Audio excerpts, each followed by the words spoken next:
Authority ಎಂದರೆ ಬೆಂಗಳೂರಿನ ಆಡಳಿತ ವ್ಯವಸ್ಥೆಯನ್ನ ಸುಧಾರಿಸಲು ಮತ್ತು ವಿಕೇಂದ್ರೀಕರಿಸಲು ರಚಿಸಲಾದ ಅತ್ಯುನ್ನತ ನಾಗರಿಕ ಆಡಳಿತ ಸಂಸ್ಥೆಯಾಗಿದೆ.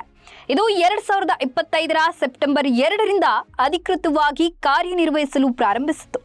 ಈ ಸಂಸ್ಥೆಯು ಹಿಂದೆ ಇದ್ದ ಬೃಹತ್ ಬೆಂಗಳೂರು ಮಹಾನಗರ ಪಾಲಿಕೆಯ ಜಾಗವನ್ನ ಪಡೆದುಕೊಂಡಿದೆ. ಇದು ದಶಕಗಳಿಂದ ಬೆಂಗಳೂರಿನ ಆಡಳಿತ ನಡೆಸುತ್ತಿದ್ದ ಬೃಹತ್ ಬೆಂಗಳೂರು ಮಹಾನಗರ ಪಾಲಿಕೆಯನ್ನ ಬದಲಿಸಿ ನಗರದ ಆಡಳಿತದ ಉನ್ನತ ಸಂಸ್ಥೆಯಾಗಿ ಕಾರ್ಯನಿರ್ವಹಿಸುತ್ತಿದೆ.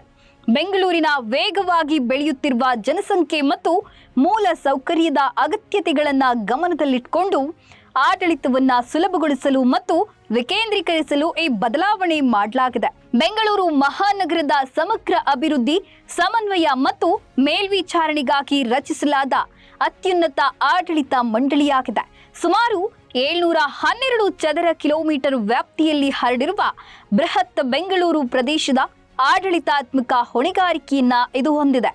ಗ್ರೇಟರ್ ಬೆಂಗಳೂರು ಆಡಳಿತ ಕಾಯ್ದೆ 2024ರ ಅನ್ವಯ ಈ ಸಂಸ್ಥೆಯನ್ನ ಸ್ಥಾಪಿಸಲಾಗಿದೆ. ಆಡಳಿತವನ್ನ ಹೆಚ್ಚು ವಿಕೇಂದ್ರೀಕೃತಗೊಳಿಸುವುದು, ನಗರದ ವಿವಿಧ ಭಾಗಗಳ ಅಭಿವೃದ್ಧಿಯಲ್ಲಿ ಸಮನ್ವಯ ಸಾಧಿಸುವುದು ಮತ್ತು ನಾಗರಿಕರಿಗೆ ಸೇವೆಗಳನ್ನ ಹೆಚ್ಚು ಪರಿಣಾಮಕಾರಿಯಾಗಿ ತಲುಪಿಸುವುದು ಇದರ ಪ್ರಮುಖ ಗುರಿಯಾಗಿದೆ. ಅಥಾರಿಟಿ ಇದು ಅತ್ಯುನ್ನತ ಮಟ್ಟದ ಸಮಿತಿಯಾಗಿದೆ. ಇದರ ಅಧ್ಯಕ್ಷರಾಗಿ ಕರ್ನಾಟಕದ ಮುಖ್ಯಮಂತ್ರಿಗಳು ಕಾರ್ಯನಿರ್ವಹಿಸುತ್ತಾರೆ. ಬೆಂಗಳೂರು ಅಭಿವೃದ್ಧಿ ಸಚಿವರು ಉಪಾಧ್ಯಕ್ಷರಾಗಿರುತ್ತಾರೆ. ನಗರ ಪಾಲಿಕೆಗಳು ಬೃಹತ್ ಬೆಂಗಳೂರನ್ನ ಈಗ 5 ಅಥವಾ ಅದಕ್ಕಿಂತ ಹೆಚ್ಚು ವಲಯವಾರು ಪಾಲಿಕೆಗಳಾಗಿ ವಿಭಜಿಸಲಾಗಿದೆ. ಉದಾಹರಣೆಗೆ ಪೂರ್ವ, ಪಶ್ಚಿಮ, ಉತ್ತರ, ದಕ್ಷಿಣ ಮತ್ತು ಕೇಂದ್ರ. ಪ್ರತಿಯೊಂದು ಪಾಲಿಕೆಯು ತನ್ನ ವ್ಯಾಪ್ತಿಯ ಆಡಳಿತ ನೋಡಿಕೊಳ್ಳುತ್ತದೆ.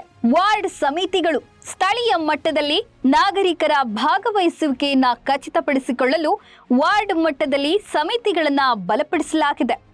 ಸಮನ್ವಯತೆ ನಗರದ ವಿವಿಧ ನಾಗರಿಕ ಏಜೆನ್ಸಿಗಳಾದ ಬಿಡಿಎ, ಜಲಮಂಡಳಿ ಮತ್ತು ಇತರೆ ಇಲಾಖೆಗಳ ಕೆಲಸಗಳನ್ನ ಸಮನ್ವಯಗೊಳಿಸುವುದು. ಬೆಂಗಳೂರಿನ ಮೂಲಸೌಕರ್ಯ ಅಭಿವೃದ್ಧಿ, ರಸ್ತೆಗಳು, ಮೇಲ್ಸೇತುವೆಗಳು ಮತ್ತು ಸಮಗ್ರ ಸಾರಿಗೆ ವ್ಯವಸ್ಥೆಯ ಯೋಜನೆಗಳನ್ನು ರೂಪಿಸುವುದು. ವೈಜ್ಞಾನಿಕ ತ್ಯಾಜ್ಯ ವಿಲೇವಾರಿ ಮತ್ತು ಪರಿಸರ ನಿರ್ವಹಣೆಗೆ ಸಂಬಂಧಿಸಿದ ನೀತಿಗಳನ್ನು ಜಾರಿಗೊಳಿಸುವುದು. ಡಿಜಿಟಲ್ ಆಡಳಿತ ಆಸ್ತಿ ತೆರಿಗೆ ಪಾವತಿ, ಖಾತಾ ವರ್ಗಾವಣೆ ಮುಂತಾದ ನಾಗರಿಕ ಸೇವೆಗಳನ್ನು ಆನ್ಲೈನ್ ಮೂಲಕ ಸುಗಮಗೊಳಿಸುವುದು.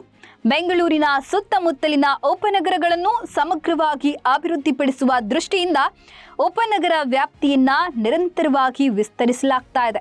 ಒಂದು ಆಡಳಿತಾತ್ಮಕ ಬದಲಾವಣೆಯಲ್ಲ, ಇದು ಬೆಳೆಯುತ್ತಿರುವ ಬೆಂಗಳೂರಿನ ಅಗತ್ಯತೆಗಳಿಗೆ ತಕ್ಕಂತೆ ಆಡಳಿತವನ್ನ ಆಧುನೀಕರಿಸುವ ಪ್ರಯತ್ನವಾಗಿದೆ. ನಾಗರಿಕರಿಗೆ ನೇರವಾಗಿ ಸ್ಪಂದಿಸುವ ವ್ಯವಸ್ಥೆಯನ್ನ ರೂಪಿಸುವುದು ಇದರ ಅಂತಿಮ ಗುರಿ.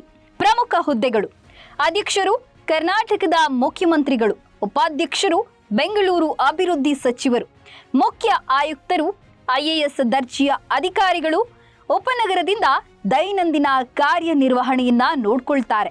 ನಾಗರಿಕರಿಗೆ ಆಗುವ ಬದಲಾವಣೆಗಳು: ತೆರಿಗೆ ಮತ್ತು ದಾಖಲೆಗಳು, ಆಸ್ತಿ ತೆರಿಗೆ, ಖಾತಾ ಮತ್ತು ಈ ಆಸ್ತಿ ಸಂಬಂಧಿತ ಸೇವೆಗಳು ಅಸ್ತಿತ್ವದಲ್ಲಿರುವ ಪೋರ್ಟಲ್ಗಳ ಮೂಲಕವೇ ಮುಂದುವರಿಯುತ್ತವೆ. ನಿಮ್ಮ ಹಿಂದಿನ PID ಮತ್ತು ದಾಖಲೆಗಳು ಮಾನ್ಯವಾಗಿರುತ್ತವೆ. ನಗರವನ್ನ ಸಣ್ಣ ಪಾಲಿಕೆಗಳಾಗಿ ವಿಭಜಿಸಿರುವುದರಿಂದ ಸ್ಥಳೀಯ ಸಮಸ್ಯೆಗಳ ಪರಿಹಾರಕ್ಕಾಗಿ ನೀವು ನೇರವಾಗಿ ನಿಮ್ಮ ವಲಯದ ಪಾಲಿಕೆಯನ್ನ ಸಂಪರ್ಕಿಸಬಹುದು.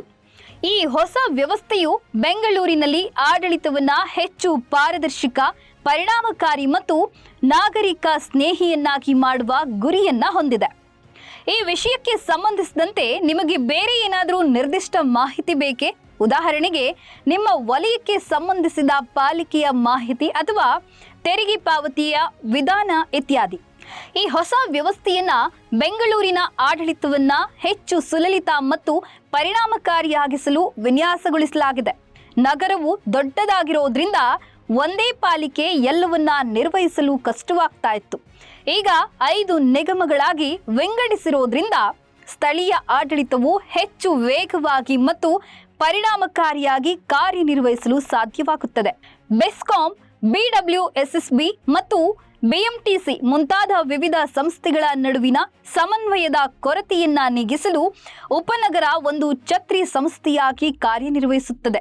ಇದರಿಂದ ಮೂಲ ಸೌಕರ್ಯ ಯೋಜನೆಗಳು ಸುಗಮವಾಗುತ್ತವೆ. ಇಡೀ ಬೆಂಗಳೂರಿಗೆ ಅನ್ವಯವಾಗುವ ಮಾಸ್ಟರ್ ಪ್ಲಾನ್, ಸಾರಿಗೆ ವ್ಯವಸ್ಥೆ ಮತ್ತು ಪರಿಸರ ನಿರ್ವಹಣೆಯಂತಹ ಬೃಹತ್ ಯೋಜನೆಗಳನ್ನ ಉಪನಗರ ನೇರವಾಗಿ ನಿರ್ವಹಿಸುತ್ತದೆ.